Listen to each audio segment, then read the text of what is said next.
أتيتك يا خالقي باكيا ودمع الأسى كل حين. بقال كايابين دونا لغانا يابا إنو نلشادا وحكا بدلو. ياب ayaa kuu sugnaaday ibnu aadamow xilligaad dhalatay garan maysid ruuxa kaa soo saaray caloosha hooyada isla sidaas oo kale xilligaad dhimanayso garan maysid ruuxa ku dhigi doona qabriga yaab ayaa kuu sugnaaday ibnu aadamow xilligaad dhalatay waa lagu maydhay waana lagu nadiifiyey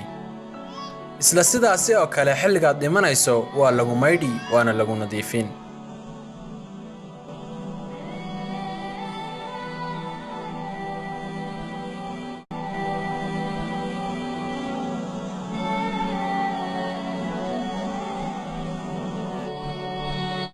yaab ayaa kuu sugnaaday ibnu aadamow waxaad ahayd caloosha hooyada oo ciriiri ah haddana mugdi ah isla sidaas oo kale waxaad ahaan doontaa qabriga oo ciriiri ah misana mugdi ah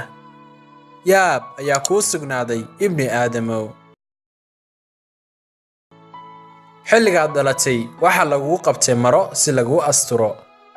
isla sidaas oo kale xilligaad dhimanayso waxa lagugu qaban kafan si laguu asturo yaab ayaa kuu sugnaaday ibnu aadamow markaad dhalatay waa lagugu addimay haddaad muslim ahayd isla sidaas oo kale markaad dhimanayso waa lagugu tukan haddii aad muslim ahayd yaab ayaa kuu sugnaaday ibnu aadamow goortaad dhalatid barbaartid oo aad weynaatid dadku waxay ku weydiin doonaan shahaadooyinkaagii iyo khibradahaagii balse xilligaad dhimatid malaa'igtu waxay ku weydiin doonaan camalkaagii adduunyo haddaba maxaad u diyaarsatay aakhiro u tafaxaydo saad su'aalaha qabriga uga jawaabi lahayd ku dadaal daacadda alle xusuusnow sababta dunidan lagu keenay isku day inaad mar waliba noqotid heegan waayo waxaa jira marti aan ku soo wargelinayn xitaa albaabka aan soo garaacayn